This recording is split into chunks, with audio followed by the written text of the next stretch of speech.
असम विधानसभा का मंगलवार का सत्र सामान्य दिनों की तुलना में कुछ अलग था। माहौल में एक अजीब सी गंभीरता थी, जैसे कुछ बड़ा होने वाला हो।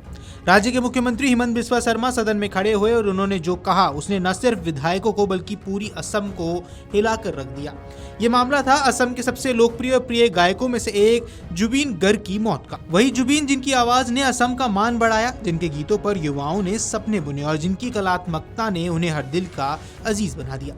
19 सितंबर 2024 को उनकी मौत सिंगापुर के समुद्र में तैरते हुए बताई गई थी। तब से इसे हादसा कहा जा रहा है, लेकिन मंगलवार को मुख्यमंत्री ने इस घटना को स्पष्ट तौर पर हत्या का मामला बता दिया। ये बयान विपक्ष द्वारा लगाए गए कार्य स्थगन प्रस्ताव के तहत हुआ, जिसके जरिए वे इस मुद्दे पर विस्तृत चर्चा चाहते थे। विधानसभा अध्यक्ष ने मुख्यमंत्री के अनुरोध पर प्रस्ताव स्वीकार भी कर लिया। विपक्ष के चेहरे पर जिस जवाब की मांग थी वही जवाब मुख्यमंत्री ने दिया, लेकिन तरीका ऐसा कि सदन का हर सदस्य कुछ क्षणों के लिए निःशब्द रह गया। हिमंत बिस्वा शर्मा ने कहा कि प्रारंभिक जांच में ही असम पुलिस को विश्वास हो गया कि यह दुर्घटना नहीं है। प्रारंभिक जांच से ये साफ हो गया था कि गैर इरादतन हत्या नहीं बल्कि एक साफ साफ की गई हत्या है। उन्होंने दृढ़ आवाज में कहा, यह वही बिंदु था जहां चर्चा ने नया मोड़ ले लिया। मुख्यमंत्री का ये कहना कि जुबीन की मौत के सिर्फ 3 दिन के भीतर ही बीएनएस की धारा 103 जो हत्या से जुड़ी है जोड़ दी गई थी, मामले की संवेदनशीलता और सघनता को दर्शाता है। इस केस की जांच राज्य पुलिस की सीआईडी के तहत गठित एक विशेष जांच दल यानी कि एसआईटी कर रहा है। शर्मा ने बताया कि एसआईटी ने अब तक 7 लोगों को गिरफ्तार किया है। 252 गवाहों से पूछताछ हुई है, जो अपने आप में एक बड़ी संख्या है, और 29 वस्तुओं को जब्त कर सबूत के तौर पर रखा गया है। इन वस्तुओं के विश्लेषण और गवाहों के बयान ने जांच को धीरे धीरे खतरनाक चौंकाने वाली दिशा में मोड़ दिया। शर्मा ने सदन में कहा कि एक आरोपी ने जुबिन की हत्या की और बाकी ने उसकी मदद की। कुल मिलाकर 4 से 5 लोगों पर हत्या में शामिल होने का आरोप है। ये खुलासा गायक की मौत के इर्द गिर्द छाए रहस्य को और गहराता है। एक सवाल हर किसी के मन में तैर रहा है, अचानक क्यों? किसी कलाकार को मारने की वजह आखिर क्या हो सकती है?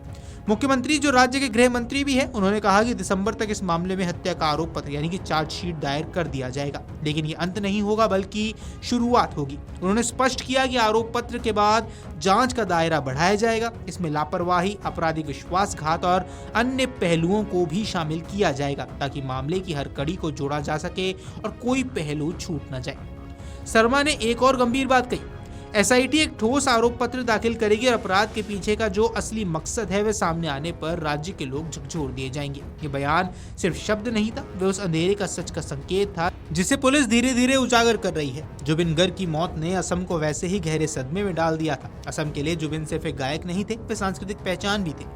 उनके गीत असम के त्योहारों से लेकर लोगों की निजी यादों तक हर जगह जुड़े हुए थे। इसलिए जब सिंगापुर में उनकी मौत की खबर आई, लोग इसे एक दुर्भाग्यपूर्ण हादसा मानकर दिल कड़ा करके आगे बढ़ने की कोशिश कर रहे थे। लेकिन आज जब मुख्यमंत्री ने साफ शब्दों में हत्या की बात कही तो राज्य में दर्द और बेचैनी की एक नई लहर दौड़ गई। लोग सवाल पूछ रहे हैं कि क्या ये पहले से रची गई साजिश थी? किसने और क्यों इस कलाकार को निशाना बनाया? क्या ये कोई निजी विवाद था, पेशेवर रंजिश या कुछ और गहरी वजह? पुलिस की ओर से झकझोर देने वाले मकसद वाले बयान ने असम की जनता के मन में अब कई नई शंकाएं पैदा कर दी हैं। सदन में विपक्ष ने भी इस मामले में निष्पक्ष और तेज जांच की मांग की है, लेकिन मुख्यमंत्री ने भरोसा दिलाया कि एसआईटी पूरी तरह स्वतंत्र, वैज्ञानिक और निष्पक्ष जांच कर रही है। उन्होंने कहा कि सरकार इस मामले को प्रतिष्ठा का मुद्दा मानकर नहीं बल्कि न्याय के सिद्धांत के आधार पर देख रही है।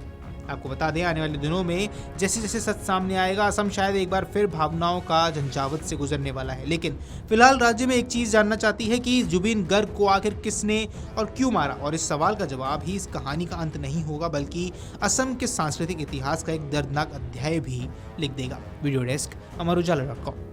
अगर आप ये वीडियो YouTube पर देख रहे हैं तो हमारे चैनल को सब्सक्राइब कर बेल आइकन दबाएं, और Facebook पर देख रहे हैं तो हमारे पेज को लाइक करें।